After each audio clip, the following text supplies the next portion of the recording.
Hoje nós temos aqui a forma do chamado. Opa. Né? A forma do chamado.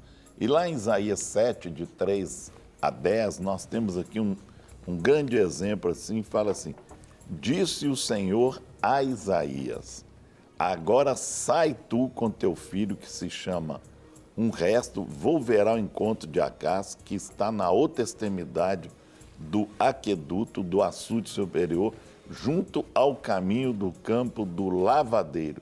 E diz-lhe, acautela-te e aquieta-te, não temas nem se desanime o teu coração por causa desses 2 tocos de tições fumegantes, por causa do ardor da ira de Rezim e da Síria e do filho Remalias. Porquanto a Síria resolveu fazer-te mal, bem como Efraim e o filho de Remalias, dizendo, subamos contra Judá e amedrontemo-lo e conquistemos para nós e façamos reinar no meio dele o filho de Tabeel. Assim diz o Senhor Deus, isso não subsistirá e nem tem pouco acontecerá, mas a capital da Síria será Damasco e o cabeça de Damasco Rezim. E dentro de 75 anos, Efraim será destruído e deixará de ser povo. Entretanto, a capital de Efraim será Samaria, e o cabeça de Samaria, o filho de Remalias. Se não credes, certamente não permanecereis. Então, nós temos aqui Isaías 7, de 3 a 10. O profeta Isaías queria comunicar uma mensagem que começou a queimar dentro dele, tal como aconteceu com o profeta Jeremias. A mensagem divina trouxe a ele um sentimento de urgência para se unir aos outros e semear a palavra de Deus. O chamado de Deus lhe deu vitalidade, como na maioria daqueles que são chamados por Deus, ainda que esse chamado seja de forma diferente de pessoa para pessoa. Vamos ponderar um pouco a respeito de outras pessoas e outros exemplos de fenômenos iguais a este e de outros chamados, até de forma sobrenatural. Então, antes de nós colocarmos aqui a forma do chamado, né? Cada um tem uma forma, cada um tem um testemunho do seu chamado, não é? Então, nós vamos colocar aqui na questão do pastor Rogerinho, que vai nos explicar aqui direitinho sobre isso, né? Olha, Guerra, é muito interessante, inclusive, bem recentemente a gente teve uma pergunta a respeito do chamado do propósito de Deus. Sim. Nós já temos falado a respeito dessa situação em problemas anteriores, mas o que nós queremos hoje é deixar muito claro que não existe uma fórmula, né? E aí, como você diz, de fórmula, né? Oh, meu Deus! Eu vou mudar. Até no chamado ele entrou na matemática. Não, mas ele não terminou a fórmula de Bhaskara, né? Aí... Eu chego até a arrepiar quando eu ouço esse Que negócio. isso, rapaz? A fórmula de Bhaskara é fácil, né? Tá certo. Ai, Jesus. É muito mais difícil pronunciar Bhaskara do que usar a fórmula, Usar a Tá fórmula. não é? Mas, não, vou mudar. Né? Em vez Não de- existe uma receita de bolo. Já melhorou. certo. De chocolate ainda por cima. Mas não existe uma receita para que nós possamos entender ou ter esse chamado de Deus para nossas vidas. Cada um, Deus comunica de uma maneira e de uma maneira específica. Sim. Primeiro, porque Deus quer se comunicar no sentido de que nós possamos realmente entender o que Ele está falando e cumprir o propósito que Ele Sim. tem estabelecido para nós. Então, se Deus disser sempre ou usar sempre a mesma estratégia, para um vai ser fácil o entendimento e para outro Vai ser não. mais difícil, Né? é. Então, Deus tem maneiras diferentes de comunicar aquilo que é o desejo dele e o propósito dele para cada um de nós. Então, isso é extremamente importante e vale a pena a gente considerar. Por quê? E nós temos muitas vezes isso. Mas Deus apareceu e falou isso para fulano e comigo ele não falou nada. Ok, pode não ter falado dessa maneira, mas o que Deus tem te dito, o que Deus tem sinalizado para você? Ah, mas Deus nunca usou ninguém para falar isso comigo. Deus pode nunca ter usado ninguém para falar isso com você, mas é isso que queima no seu coração, né? Ou então, ah não, mas fulano vai para a África e aí eu tenho que ir para a África também porque eu também tenho um chamado missionário. Não, uns são chamados para a África, outros são chamados para a Europa. E por que não? Ué, Não é? Com certeza, né? Cada um tem. Cada um tem um chamado.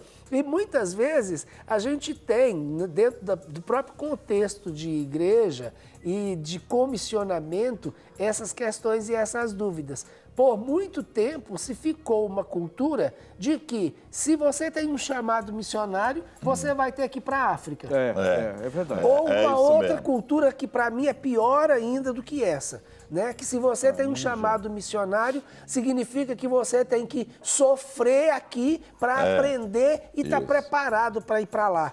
Ora, Tá errado não há uma necessidade de você, já que tem um chamado difícil em um outro lugar, começar a sofrer aqui, que é o lugar de se preparar para ir. Então, olha, sofrimento, escassez, dificuldade, a gente não precisa treinar para passar por elas, não. Precisa, porque elas não vão deixar de ser dificuldades, Com não vão certeza. deixar de ser problemas. Então, essa visão que muitas vezes a gente tem, inclusive dentro do próprio contexto de igreja, não é uma visão que a gente vai perceber que é o caminho natural de Deus. Não existe receita de bolo, Deus tem um propósito específico para cada um e tem uma forma de comunicar esse propósito e de nos preparar para esse propósito, Então, isso é algo extremamente importante e eu creio que a nossa intenção hoje é realmente desmistificar um pouco dessa situação e trazer clareza sobre a multiforme sabedoria de Deus e a maneira como Deus pode usar aquilo que Ele quiser, do jeito que Ele quiser, da forma que Ele quiser, para te colocar, me colocar no chamado e no propósito dEle. Ô, Jair, nós temos aqui a questão de Abraão. Ele foi chamado por meio de uma visita divina. Agora fala que você foi um chamado assim, bem, bem... Não tem dúvida nenhuma. E daquele jeito. Daquele jeito, né? Quer dizer, ele vivia no meio idólatra.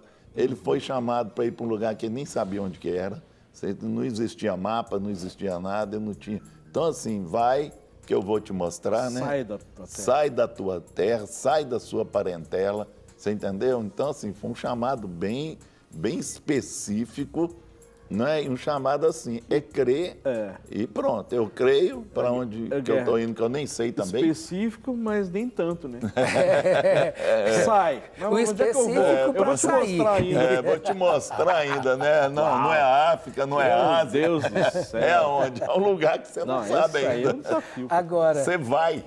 é muito interessante, Guerra, porque quando a gente olha o meio em que Abraão vivia, que era um meio muito místico com e certeza. religioso, porque esse era o sistema de idolatria, muitos deuses e muito misticismo que a idolatria traz atrás de si, Deus precisava realmente se manifestar de uma maneira clara Com e certeza. de uma maneira que não deixasse dúvida para ele de que não era um dos ídolos ou que aquilo não seria transformado em um outro ídolo, mas que era o verdadeiro Deus, diferente de todos os deuses que não somente ele conhecia até então, mas que toda a sua família e toda a sua parentela Com certeza. cuidava. Então, todo mundo vai ser chamado dessa forma?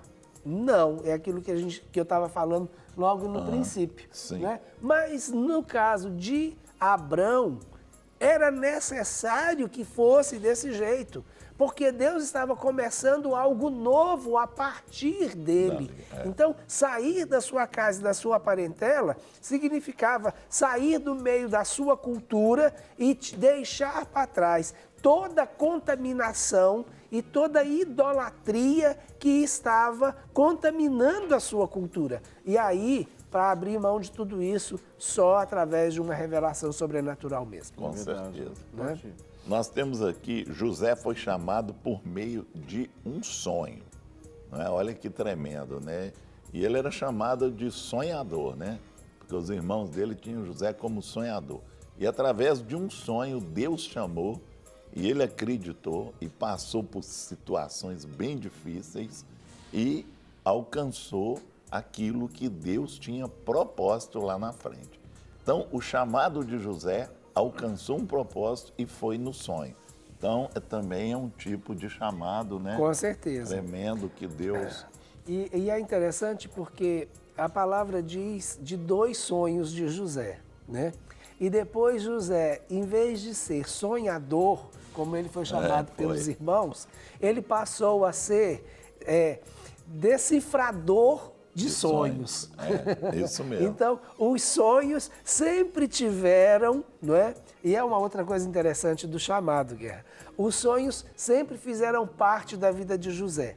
Assim como, no caso de Abraão, Sim. a revelação de Deus de forma sobrenatural também sempre fez parte da vida de Abraão. Abraão sempre viveu momentos de um relacionamento ou uma manifestação sobrenatural de Deus para com ele. E a gente vai ver isso o tempo todo.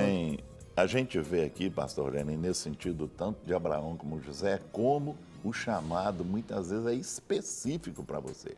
E tem muitas pessoas aí que chegam perto da pessoa e falam assim, eu estou orando a Deus para me ter esse tipo de chamado que você tem, ou ter esse tipo de revelação que você tem, ou o dom que Deus te deu de sonho. Então, muitas vezes você tem que olhar qual o chamado que Deus me chamou. Específico em quê? É isso que eu tenho que entender o que Deus, muitas vezes pode até coincidir a questão do chamado, ele está dentro de alguma situação, igual, por exemplo, nós 3 aqui, nós temos um chamado dentro da área de cura interior, nós 3. Mas dentro desse chamado de cura interior, nós ainda temos uma área específica, cada um, por incrível que pareça. Sim, uma especificidade. Não é dentro do chamado. A gente tem o mesmo chamado, assim, no sentido de pastoral, na questão pastoral, e na questão de cura interior, mas tem uma área da gente que ela é específica, não é? Cada um tem. Isso é interessante, né? E outra coisa interessante que eu quero ressaltar, Guerra, é que normalmente a forma como esse chamado ele é demonstrado, ou é manifestado, essa forma desse chamado normalmente vai gerar características no decorrer do ministério. Sim, então, com certeza. Como nós falamos, que a presença ou a manifestação sobrenatural de Deus sempre teve presente na vida de Abraão, a questão dos sonhos também sempre tiveram presente na vida e no ministério de José. Sim. E nós vamos ver isso, que a maneira como Deus nos chama vai ser uma das evidências do nosso próprio ministério, daquilo que Deus vai fazendo conosco. Sim. E eu estava lembrando uma coisa interessante, que Deus, quando eu entendi que tinha um chamado, e isso tem alguns anos, e bastante anos. Eu fui olhar aqui mas vamos virar essa página aí. Vamos virar essa página aí. Tem uns 40 anos, mais ou menos. Eu tinha uma visão muito clara de Deus, de que dentro daquilo que Deus estava me chamando, tinha algo muito forte com relação a nações. Sim. E eu sei que o Senhor tem esse chamado e evidenciado esse chamado dessa maneira na medida em que eu vou caminhando no ministério que Ele tem comigo. Então, essa é uma das características importantes, a visão que Deus te dá no momento do chamado, normalmente acompanha e marca o seu ministério. Sim, né? com certeza. Muito bem. Nós temos aqui, pastor Aurélio, Moisés foi chamado por meio de uma sarça ardente. Não é? A sarça pegava fogo, não consumia, não é? Isso aí deixou ele assim maravilhado e de repente o Senhor vem no meio dessa sarça e fala com Moisés. Então, assim, é uma coisa muito linda, muito bonita, né? Um chamado assim lindo. E esse chamado teve que ser muito forte, porque a missão dele também não era fácil. Tirar um povo do Egito de dura serviço, né? Apesar de clamar, o coração do povo era pesado. Então, Moisés tinha que ser dessa forma, de uma forma bem sobrenatural e bem pessoal. Olha, uma outra coisa que confirma aquilo que eu estava falando, né? Moisés foi chamado através de uma sarça ardente, isto é, um arbusto que queimava e não se consumia. E durante todo o ministério de Moisés, sempre teve a presença do fogo. Com certeza. É isso mesmo. Tinha uma coluna de fogo todos os dias à noite, durante os 40 anos no deserto, não é? Brasas de fogo no Egito. Então, a presença do fogo no ministério de Moisés foi algo realmente muito forte e presente sempre. Nós temos aqui algumas participações. DDD 31. Olá, boa tarde, meu nome é Cristiano. Estou fazendo um curso à noite que, no caso, me impede de ir aos cultos durante a semana. O que eu faço? Pois eu queria muito ir para um monte, por exemplo. Né? Ele está perguntando aí, Guerra, o que você acha? Se ele está fazendo o curso, é um parêntese que você abriu na sua vida, não é? Esse curso vai te trazer, né, vantagens e tudo. Eu creio que não tem problema nenhum. Vai no fim de semana, vai no sábado, vai no domingo. Você tem um fim de semana aí para você ir no culto, né? Depois que você terminar o curso, aí você volta. Eu acho que você está abrindo um parêntese na sua vida que não vai trazer problema nenhum. O Senhor conhece o seu coração, o que importa é o seu coração, tá? Então isso não vai fazer diferença nenhuma na sua vida. Continue orando e tal. No monte, você pode terminar o curso e no monte, 1h da manhã, 2. Não tem problema O monte está lá te esperando e não vai sair de lá, então...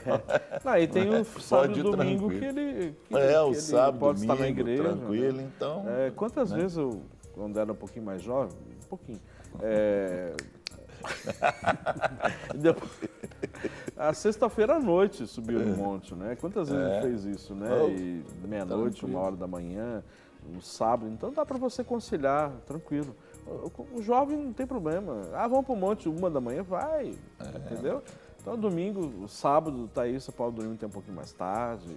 Então, assim, é só questão de você conciliar, né? E seu esforço, a persistência vai ajudar muito nisso, né? Eu queria só, Rogério, aproveitar e dizer como você encara esse curso vai ser e como você vê o servir a Deus. Isso é quem vai fazer a diferença, tá certo? Muitas vezes a gente fica preso num sistema religioso onde nós só servimos a Deus quando estamos dentro do prédio da congregação. Exato. Não é? Agora, lembre-se que você é crente tempo integral. Você é filho de Deus tempo integral e você pode fazer desse curso um lugar de culto ao Senhor. E você pode fazer desse curso e dessa sala de aula um lugar de adoração, um lugar de evangelização, um lugar de atrair pessoas para Deus e fazer o seu ministério dentro dessa escola e nesse curso. Pode e criar até uma célula lá, né? E por que não? Com certeza, então, muito bem colocado. Nós temos que entender que nós somos, não é, crentes tempo integral. E não existe uma separação entre vida espiritual e vida secular. Você é o mesmo ser espiritual, o Espírito Santo continua habitando em você, mesmo você não estando dentro do templo, na congregação, mas estando dentro da sala de aula, junto nesse curso. E deixa a luz do Senhor que há em ti alcançar aqueles que estão ao seu redor. Para receber todas as novidades do canal, inscreva-se e, se curtir o vídeo, clique em gostei. Aproveite para acompanhar a Rede Super nas redes sociais.